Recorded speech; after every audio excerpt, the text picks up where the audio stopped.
హైదరాబాద్‌లో ఇల్లు కొనేవారి మైండ్‌సెట్ ఏమైనా మారిందా? ఎందుకు లగ్జరీ ప్రాజెక్ట్స్ వైపు బయర్స్ ఇంట్రెస్ట్ చూపిస్తున్నారు? అనే అంశంపై ఇప్పుడు ఈ వీడియోలో తెలుసుకునే ప్రయత్నం చేద్దాం. Hi everyone. This is Upender, property advisor. Hyderabad real estate మార్కెట్‌లో మొదటి నుండి మిడ్ ఎండ్ సెగ్మెంట్‌లోనే ఇల్లు కొనేవారి సంఖ్య ఎక్కువగా ఉండేది. కానీ ఇప్పుడు క్రమక్రమంగా అది మారుతుంది. మిడ్ ఎండ్ నుండి హై ఎండ్ మరియు లగ్జరీ సెగ్మెంట్లలోనే మార్కెట్ పెరిగిందని చాలా సర్వేలు చెబుతున్నాయి.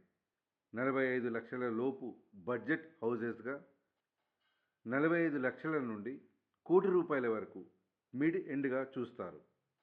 కోటి నుండి 2 కోట్ల వరకు హై ఎండ్గా, 2 నుండి 4 కోట్లు లేదా ఆ పైన వాటిని ప్రీమియం లేదా లగ్జరీ హౌసెస్గా చూస్తారు. అయితే ఇప్పుడు మిడ్ ఎండ్ నుండి హై ఎండ్కు ఎందుకు బయర్స్ షిఫ్ట్ అయ్యారో ఇప్పుడు చూద్దాం.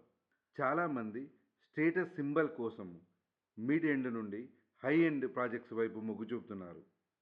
అంతేకాకుండా వారికి ఆదాయం కూడా ఎక్కువగా పెరగడం వల్ల లగ్జరీ ప్రాజెక్ట్స్ వైపు చూస్తున్నారు. ఈ హై ఎండ్ ప్రాజెక్ట్స్లలో ప్రీమియం ఎమ్యూనిటీస్ ఉండడం వల్ల ఈ ప్రాజెక్ట్స్ వైపు మొగ్గు చూపే అవకాశం ఎక్కువగా కనిపిస్తుంది. అంతేకాకుండా వ్యక్తిగత ప్రైవసీ కోసము ఈ ప్రాజెక్టులో నివసించడానికి ఆసక్తి ఎక్కువ చూపిస్తున్నారు.